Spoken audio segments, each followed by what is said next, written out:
Hey, good morning. Good morning, good morning, good morning, good morning. Good to see everybody this beautiful morning. Finish off another running, another day in the neighborhood. Come on in, everybody. Call your friend, get them on the line. Shout out going to Faith Henderson, praying that you recover. All right, our number one, who get things going in the clergy council, praying for your speedy recovery. You gotta have faith. All right, so everybody joining us. Can't see if we on. Yeah, we on. Doing good. Today I want to talk to you about another bloody weekend in New York City. And I also have some good news as we look at perspectives. But another bloody weekend, as you can see in my description, these are all the places of individuals who have been have been killed or have been shot. According to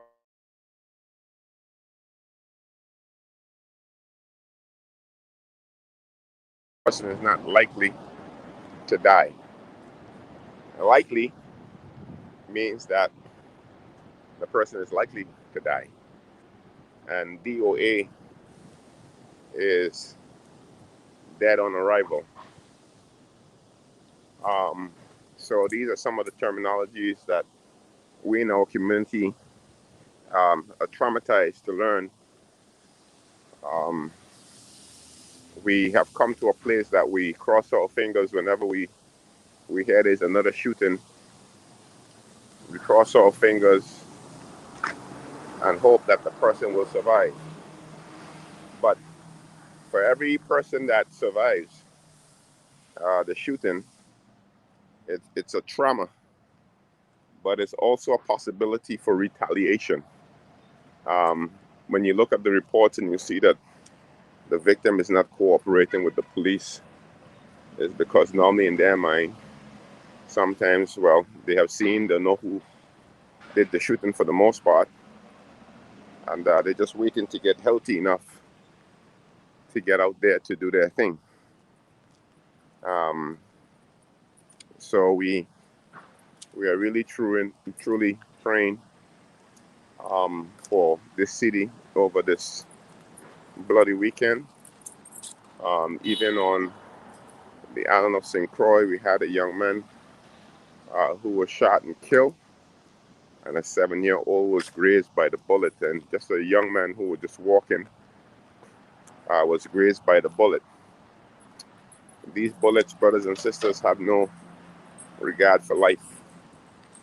A gun is meant to kill.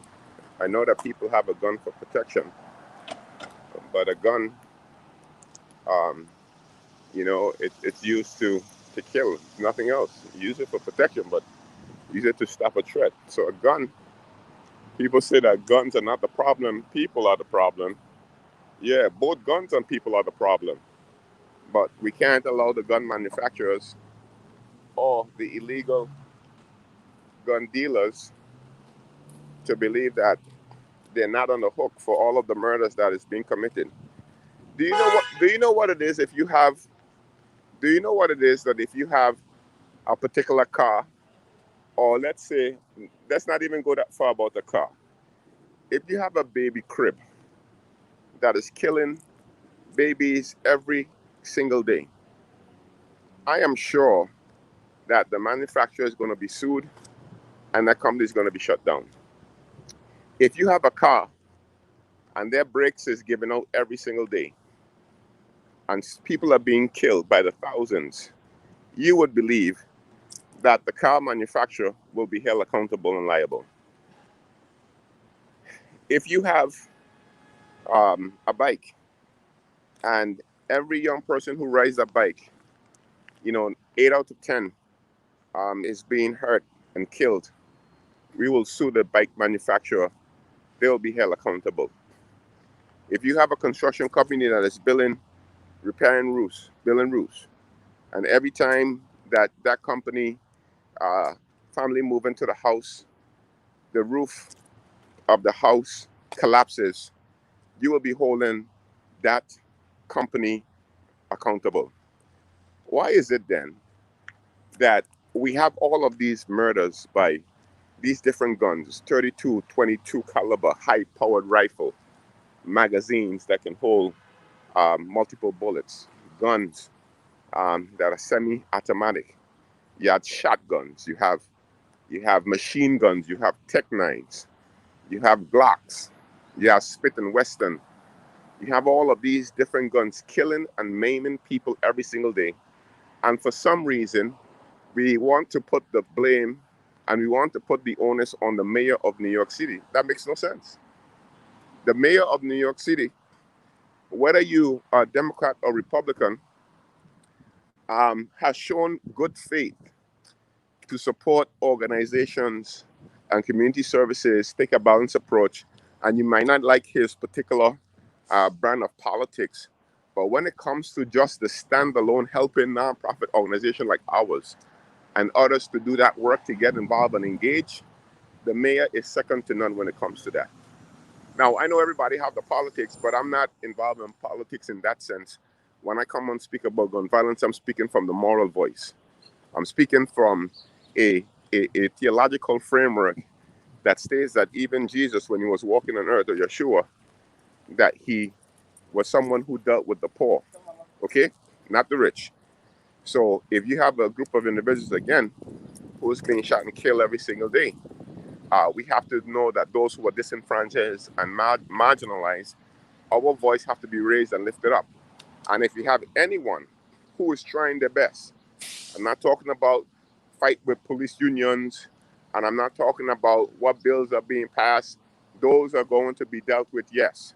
You deal with all of those things. But when you talk about a mayor who have listened to activists, who listen to clergy about putting funding to be able to help young people, I want to tell you that he did what he was supposed to do. If there's one thing that he is going to leave with, is the idea that this crisis management system at least is up, is queued, it has a model. Other places are looking at the model to support it, and we have to recognize that that's the best that you can do. Okay, so back to my point for this morning. How are you? Back to my point this morning. If you have, if you have, again, a manufacturer who is factoring items, and those items are causing individuals to be shot, to be killed, to be maimed, let's say to be killed, you have to hold the manufacturers responsible for the killing. So every time that we have a shooting in terms of gun violence, what we need to attach to it is that we need to attach the make and the model of the gun. Every time that someone is being killed, a black life is on the floor, we need to say 17-year-old shot in the 6-7 precinct or whatever precinct, shot by a Smith and Wesson 9mm. We have to put that in every description so that people could understand that guns are the problem. Yes, people are using guns. So over this weekend, we had about 50 people who were mere criminals in a city of 8 billion people. 60 people who were mere criminals this weekend who had a gun and who decided to use a gun this weekend in the city. Okay? A city of 8 million people. Brooklyn, 2.9 million people. So when you look at it, if we're truly talking about getting to the root and the matter of the crime, you have to have people who is going to prevent people who are now might want to pick up a gun and become a criminal or have that lifestyle within a year. So that's the work that you have. You have front-end work. You have on work when a crime is being committed. and then you have work when a crime has already been committed, the person has gone into prison, and now you have the work also too when they come out, how to rehabilitate them so that they don't go back into the life of crime. So there's like a 4 or 5 a prong approach to the violence. It's not just one thing. It's not just the police department breaking up the anti-crime unit team. So a couple of questions that I have in my mind. Let me talk about the NYPD for a minute. A couple of questions that I have in my mind. If I break up this team that is considered to be this anti-crime team, and you had 600 men in rotation, I look at the stats over this weekend, I would say if you had a few people who was driving getaway cars at taps, we had only 60 people in a city of 8 million people causing this havoc over the weekend. Okay, let's do the math. Okay, so let's say I'm going to go on a high number. We had 60 people. They had 1 or 2 incidents where somebody probably gave somebody a gun. Somebody did a shooting. They went into a house and say, hey, I just did a shooting. Get rid of this gun. So let's say we have 60 people who was involved in a criminal enterprise at the highest level in this weekend. Then you had maybe another 40, maybe 50 people who actually pulled the trigger themselves in this city of 8 million people. Then you had this crime unit that was demolished of 600 officers. So the questions that I have just as a layperson is, number one, what did you do with all of those unmarked cars? What did you do with all of those unmarked cars? That's question number one that I have. All the unmarked cars, all of the undercover TLC cars, yellow cabs if they don't use them anymore, Uber cars, all of these undercover cars. What did you do with those cars? That's question number one. Number two, if we're tracking 250 criminals, let's just go to Brooklyn for now. We only drill down to Brooklyn. If I have to say that there are 250 people that we have our eyes and our ears on in Brooklyn, you had 600 cops in the anti-crime unit. You create a new unit with, say, 300 people or whatever, 300 cops, the best trained cops, cops who is from the neighborhood, who understand, cops who know people, who have a long history of being on the street, people who have a record that no one is suing them. They don't have a bunch of civilian complaints on them. You have, let's say you have 300 cops. You should assign those 300 cops to the people that you, like we said, that are known to you, to the police department, and do precision policing that targets those individuals directly, and also to offer those individual resources to as well. Okay? Because the conversation that we're having a conversation about shooters and killers, assassins, those type of individuals, people who have lost their way, and we're thinking that the city on a whole is going down, but the burden of the city and the burden of those who are being shot and killed is being felt more so by us. We have not had a celebration or a dinner in our clergy council for the past 6 months or 7 months, while other communities can have celebration. You can be in your particular neighborhood, and people are more upset about fireworks, that seem to me, that was preventing their sleep in the city, than they are about the way that they talk about gun violence. The way that we talk about gun violence is that we want to point our fingers on people, or the mayor, or the city, or when the president said that, oh, he's about law and order. That type of rhetoric and talk is not even the way that you deal with. You're dealing with a issue that when you have systematic racism, when you have people in poverty, when you have people who have been redlined, when you have blocks and blocks of places in Bed-Stuy, in East New York, in Brownsville, that carries the highest rate of incarceration, it is not just an idea about putting people in handcuffs and locking them up. So when we're speaking about the violence that we see, that I'm listed right here on my Facebook page live, we have to understand there's a number of factors, and we must deal with all the factors. Okay? Like I said again, this is not a political feed. This is from a moral standpoint. And if you're on this view and you agree with everything that I say, then I'm not saying the right thing. So after every murder, every shooting in New York City, we have to point fingers at a lot of places. Not just saying about the city council didn't do something, or Corey Johnson, the speaker, didn't pass a particular bill, or they're starting with that one. Yes, whatever elected officials and people who vote for one another, you want to complain or you want to say this person is not doing what they have to do, or you want to vote somebody out, that is your prerogative. But me right here, where I'm standing right now, in this particular area that is receiving shooting all the time, I'm saying to you that we also have to point up to the fact and recognize that these guns, man, they're made by someone. And if individuals are being shot and killed all weekend and we never have a discussion about the manufacturers of these guns, our conversation is incomplete. It is not comprehensive. You have to have a comprehensive approach from the fact that, yes, universal pre-K. Did we forget that the mayor put in universal pre-K? You know how important it is to have universal pre-K? So that those children who's coming out of New York City for the next 4 years, in the next 10, 15 years, they're going to be at the age of whether or not they're going to carry a gun or they're going to either join a gang, a crew, or criminal enterprise. So even universal pre-K is making sure for the next 10, 15 years that our violence and the crime remain at a sustainable level. Look at the whole picture. We're not just having a conversation, the mayor's going out and then we're just having a conversation about a mayor because you're a Republican or you're a Democrat. This conversation in our community is going to be the same whether you put the Democrat in office, whether Joe Biden wins, Joe Biden, whether you have whether Joe Biden and Kamala Harris wins, whether you put back Trump, the conversation have to look at what causes all of the shootings that we are seeing.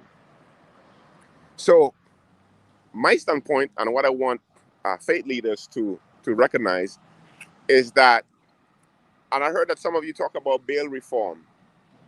You're putting people as slaves for 400 years ago. You're coming out of Jim Crow. You're coming out of mass incarceration, and you want to tell me that now you say that, okay, you're releasing a few people and then the whole world actually is on fire? How much more people's lives have been destroyed when they were put into prison unjustly, when they were given has justice sentences for selling crack or for using crack in the 80s? Where was your humanity then? And the outcry of families being torn. I'm not seeing any comments coming on here. I don't know what's going on with my stream today, but you should be commenting right now on this. And you would have families upon families upon families upon families going into prison.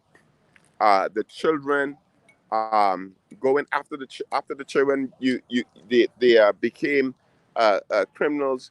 You have them not being able to come into NYCHA apartments because they have criminal record. You have young men who are riding bikes on the sidewalk giving summonses.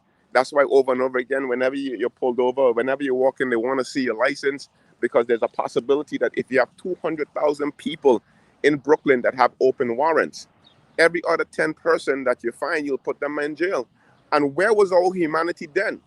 So, Claude, you have to talk about the fact that in a society, you're going to reap what you sow. And even if you think that the bail reform, that I don't expect that all of these individuals who's coming out of jail is the one that is committing all of the crimes. I mean, that is not even feasible. That is not even scientific. I don't even have to read an article about that. There are people who first offense or second offense go in, they're released, they go about doing their own business. There's some people, yes, they go in, they come back out, they committed a crime, but that is the same across the board.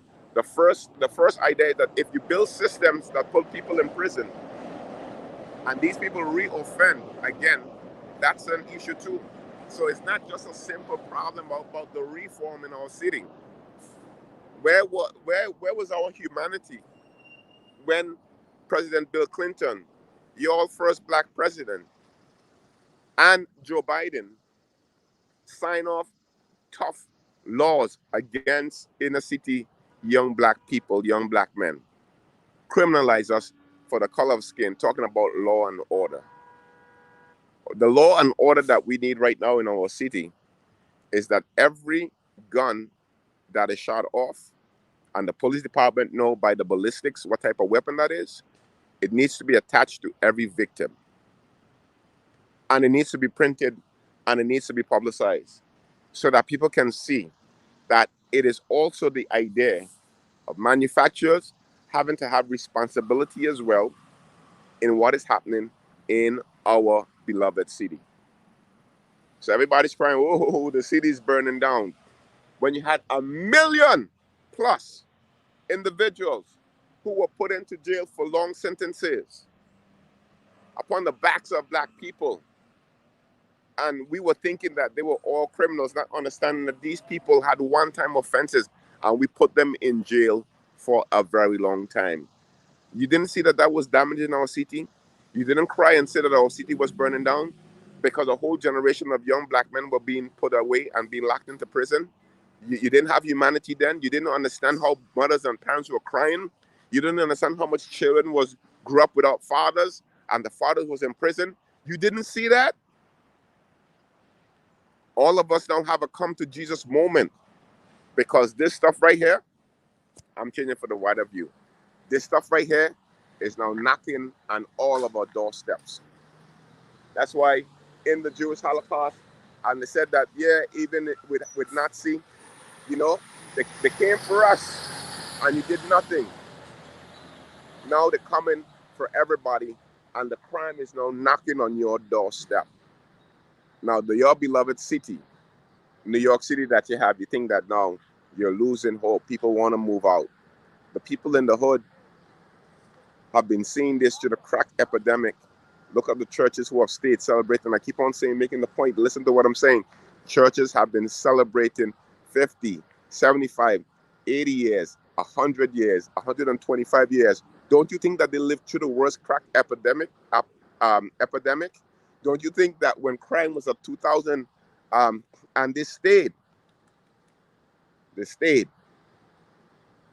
And every time you turn around, churches are still open up. We're still staying. We don't have the luxury to fold up our ministry and run, because the last greatest institution that is going to stand in New York City, the last greatest institution is going to be the house of worship. It's going to be the churches. Churches were the revival in Brownsville. Go drive through any area right now in our city, and you're going to see churches. They might have maybe 10, 15 people now. They might have maybe 25. They might not be in the glory yet, but those churches needs to be celebrated. That during the tough years of the city, they stayed. During the tough years of the city, they stayed and they worked. And now they can celebrate 50 and 20 years. Triumphant Bible Church of God crossing me right now. Church vehicle. Do we remember? Do we remember that mothers were crying when all of our young black boys? We had more black boys in prison than in college. Did you all remember that? Did anyone cry? Did anyone point the finger to the Republican mayors and the Republican presidents who were then? Did anyone was crying? Were you crying? Were you feeling in your heart right now that there is a level of rage in your mind that all of these young black boys were going away to prison? Were you crying? Were you feeling it like you feel it now? We have always felt it. All of those murders, all of those shootings, I want to tie every single one of them. I need to know every single gun manufacturer. And I want to, when you make a description of black male or whoever being shot and killed, I want to put was shot and killed by 9mm gun manufactured by this particular company. I don't even know gun names right now. I know Glock and Smith and Wesson. That's it. I don't know any other names for gun manufacturers. Guns are not something that I study to that sense. So, what are we going to do? We're going to have to list, like I said to you, we're going to have to list all of those guns. And we need a conversation around the fact that these guns need to be listed. These guns needs to be listed with all the murders. Well, I'm not seeing any comments, so I don't know what's going on. I hope I'm on live. Am I on live? Could somebody hit the button and let me know? I'm not seeing any comments today. And I'm not seeing if I can't tell if I have one person on or two. I'm not seeing any shared. Could you like this video now? Let me see. I don't know. I've been talking for 26 minutes and I don't even know if I'm on live. I hope I'm on live. I'm not seeing any comments. Okay, well, I'm going to keep on going. I'm not seeing any live. If you like this video, you can share this video for me, please. Let me know. Send me a note. Text me. Let me know that you can see me, you can hear me, because I am not seeing whether or not I'm on live or not. So, could someone text me? You want me to give you my number? You know my number if you're listening to me. All right, so then if I'm not sure that if it's streaming or not, I don't know if I have a problem with my streaming system and platform today. So I'm going to get ready to sign off. I'm going to recap. So just in case that you actually could hear me. Oh, okay. Someone text me. I'm live. Okay, good. All right. So here's what I'm going to say. Yes, we have had over 40 shootings over the weekend. Yes, that's bad. It's bloody. Put in perspective of 8 million people. Yeah, I'm not sure why I can't see anyone commenting on. So sorry about that. I was just talking. I normally would try to respond to some of the comments when I'm speaking, but today, for some reason, I cannot see any of the comments. Okay, so my apologies. I can't see any comments, so I don't know if you're saying you're hearing me. Someone texted me and said they're hearing me, so I'm good. I'm gonna keep on talking and let the wheels fall off of this thing. Okay,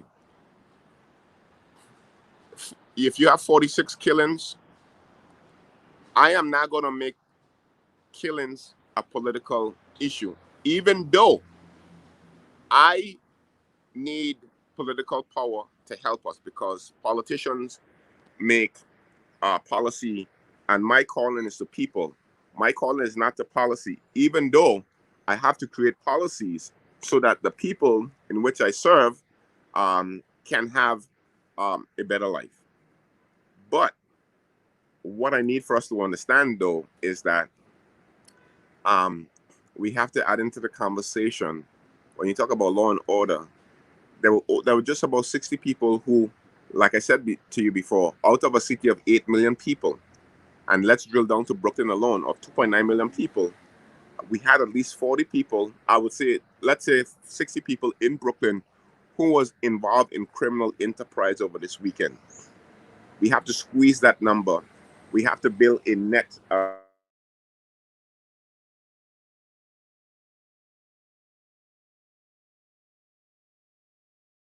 to suck the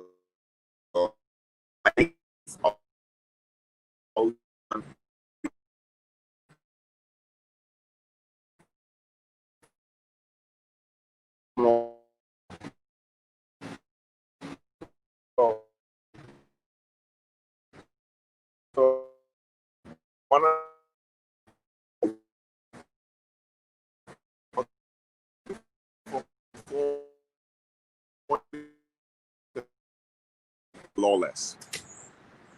However, if you repent, you will eat the good of the land. And so there is a repentance that needs to be done. When I say repentance, I mean in the idea of transformation too as well. Turn from your wicked ways, and then you are going to be saved, because God is going to give you grace to be able to live a little longer.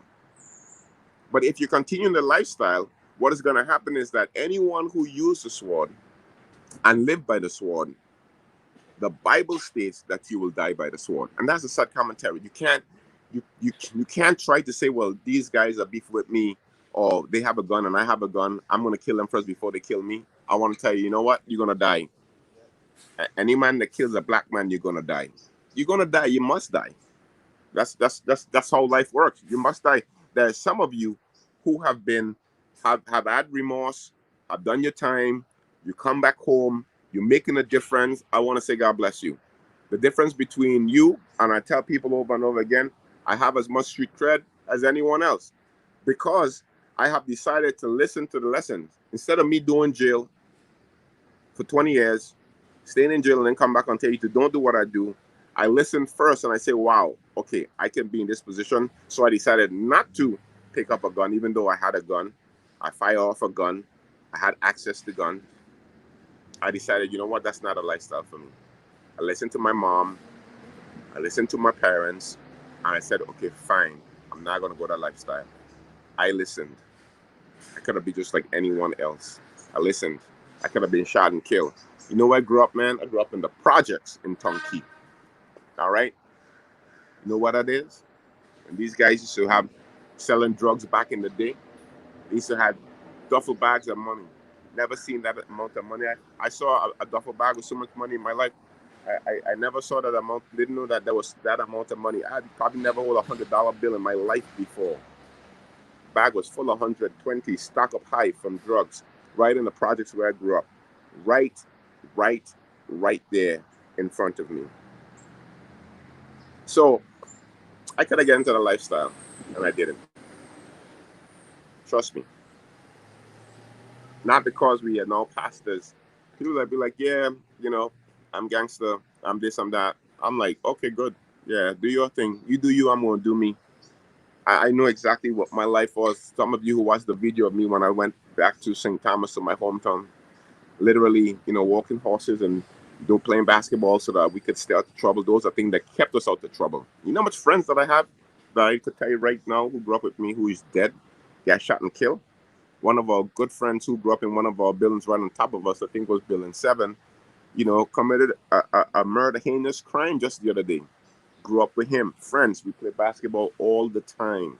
I could list all of those guys. I can't call them by name. Either became killers or have been shot and killed. That's the life that we live.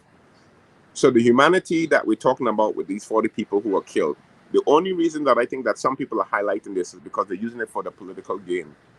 Because last year and the year before, when I was tracking the amount of murders that was happening on Memorial Day weekend, I did get an traction. And I would prove it to you that if you go back on my feed, the last 2 years at Memorial, 3 years, we've been counting the amount of shootings that we've had in this city with no response. Matter of fact, one year we were so upset.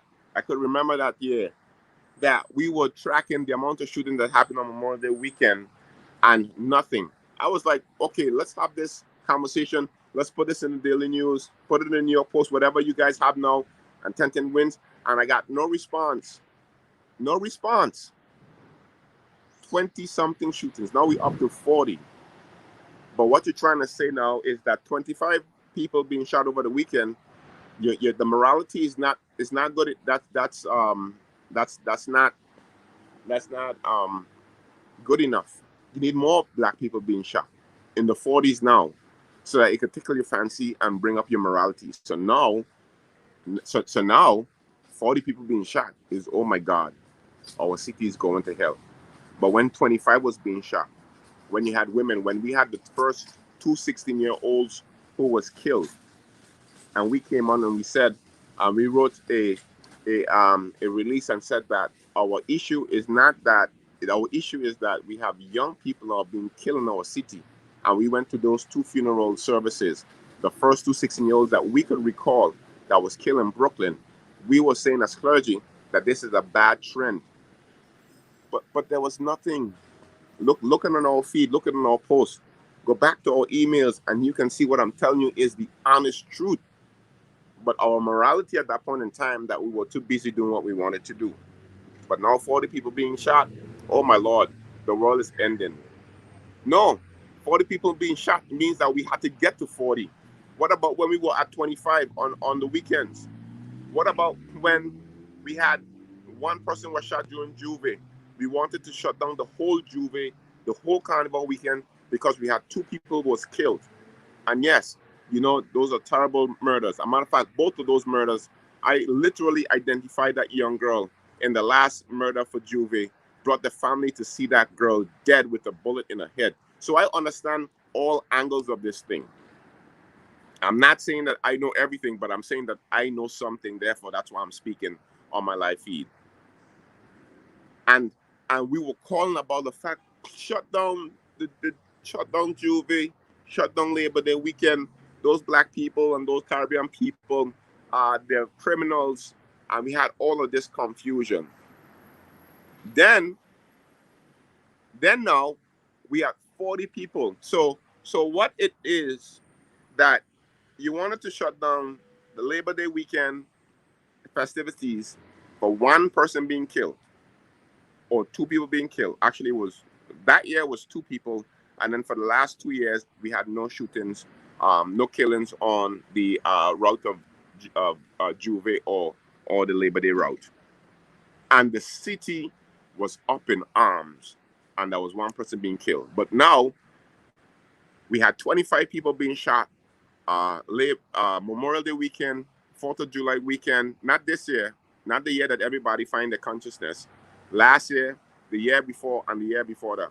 And we were highlighting and tracking the fact that women were being shot and killed. The young ladies that was killed over there in Bed-Stuyvesant, our communities were making noise. We were always in a state of emergency. We were always at rage.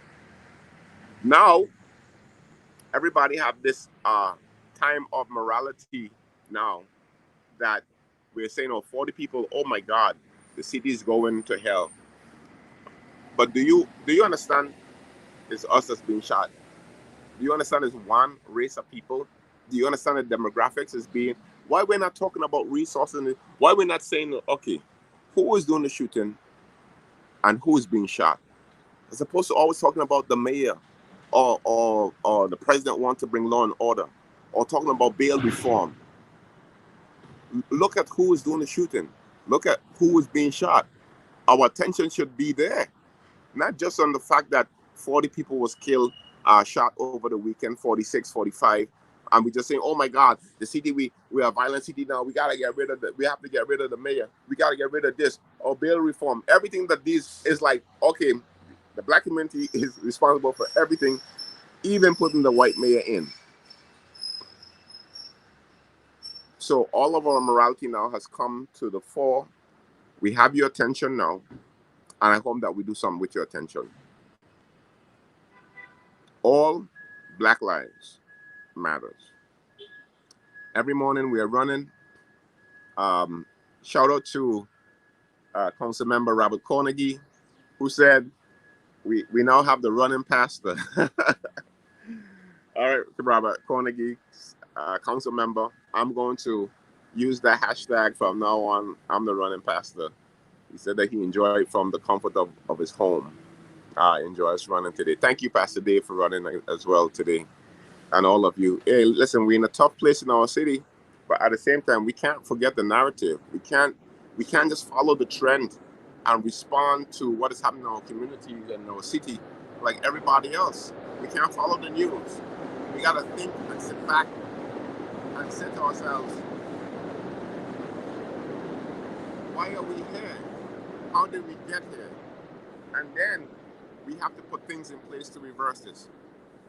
So it's not going to be done overnight. We have to triage the issue in different levels. You have to have a response. You have to have preventative measure. You have to help families. You have to help victims. It's not just one thing. The city is too large, too big. All of these people being killed, every single family this weekend, they weren't from particular neighborhoods. Some neighborhoods don't have not one shooting. Some neighborhoods don't have not one shooting. Where I live, man, I got activity, I got fights, I got stabbings, I got robberies, I got so many different things. I mean, I got noise, I got shootings, I got people out drinking, smoking, littering. It's crazy. But this is the community that we live in. And I have to make sure that we live in a way that we can change it. So all of those folks who have had a come to Jesus moment because our shootings are up to 40, I am saying that we were upset and we were praying and we had this amount of rage when the shootings was 15 in our community and 20 and 25. So thank you for seeing us now at 40. But I'm not going to participate in the idea of trying to blame and make a political statement against the mayor and what have you. Nah. We had the same problem. We were fighting for funding when we had 7 people killed in our precinct. That was down from 25, down from 45. And we were still saying that 7 was too much. Now we still up. Of course it's going to be an outrage for us because we were outraged when 2 people was being shot and killed. Think about that. We were so upset that we were talking about the fact that we were down to 7 murders, 6 murders in the 6-7. And we're saying, no, we need more to do more because we wanted to bring it down to 0. Now the city's up in arms because we are 40. We were up in arms when we were 2 and 3 and 20 on Memorial Day weekend. And we heard Zippo. Everybody was in the nice barbecues, and people investment is being messed with right now. People life is being changed right now. The city picture is being changed right this minute. We went through COVID, went through the protests, firecrackers. People couldn't sleep. You were sleeping well for all of these years. I could not sleep because, like the borough president would always say, Eric would always say that, gunshots were alarm clocks. And we are still in the same position in our communities. But now it is trickling out. Trickling out. So now the whole of New York City now, we have their attention. 40, I heard on the news this morning, the lead story about 40 people being shot. Oh yeah, now everyone is feeling it now. It's being sensitized now, everybody talking about how much shootings that we have. Good, keep on talking. Because we couldn't get you all to talk when we were at 15 and 20. When we were saying that there were too many shootings on Memorial Day weekend last year, the year before that, the year before that, and the year before that. We came up 4 to 5 years ago with what we call Safe Summer, the Ask Clergy, which we did, to go out every Memorial Day weekend to start the summer off. But you all didn't remember that. No one gave us credit for that, right? No, because we're just about 20 people being shot. We didn't care about that. It wasn't touching us. But now we at 40, and the whole world must stop to listen to our cries. And now we're blaming everybody. And now the president himself is even engaged. All of that resources that we have in our federal government, one of the best things that the president of the United States can do is send $1 to $2 billion to urban America to help with this situation. We don't need anything else from the president. What we need is his support. Send billions of dollars, fix the NYCHA apartments and help young people get an education, home ownership. Give people opportunities. That's what we need. People can move the family out of the projects and go into a nice one family, give money to Habitat for Humanity, give money to other nonprofit organizations to continue to build affordable housing, take care of the homeless population, deal with the mental health situation, take care of our troops when they fight for us so that they're not homeless in the streets. All of these things should be done. That's what the help that we need. And lastly, we need the help of God to continue to be with us. And I said to you last week, we had a day of prayer. I don't want you to be, I want to encourage all of you to don't fall trapped in the narrative of the newspapers and the talking heads. Don't fall trapped to the narrative of bail reform. Look at what the problem that we had in our community before bail reform. How many of those parents and those mothers were crying at us? How many times that you have done prison ministry? When I went to Orlando, Florida to visit my friend in prison, and I saw all of those black, strong young men, I broke down. I could not believe the amount of young, strong black brothers who were in shape, were in Orlando County, Orange County jail. Back then, I had that same rage that you are feeling now. I have lived that rage. When I go to visit the prisons, visit the prison in Jamaica, visit the prison in St. Thomas, and I see all my friends and those young black boys, that is hurtful to me, painful. That's why I decided to do what I'm doing today. Because I'm saying that if I could at least make a difference on some level, it should be that level. We have felt this rage. That's why I went into ministry. Felt this rage of the fact that all of these young black folks are losing life, but also a system that is set up to criminalize us. Even in the education system, when you have these punishment for young children. So those of you who have this rage now that 40 people were shot over the weekend, yep, that's what we've been saying for years. Been talking about it for years. Some of you went in and you spend money for certain things, and some of you had money for things that doesn't even matter. Yesterday you have youth programs who weren't funded. You don't just blame the mayor. Look at 5, 10 years ago. I mean, funding. Look at all of the city council and look at the discretionary funding and what you have given.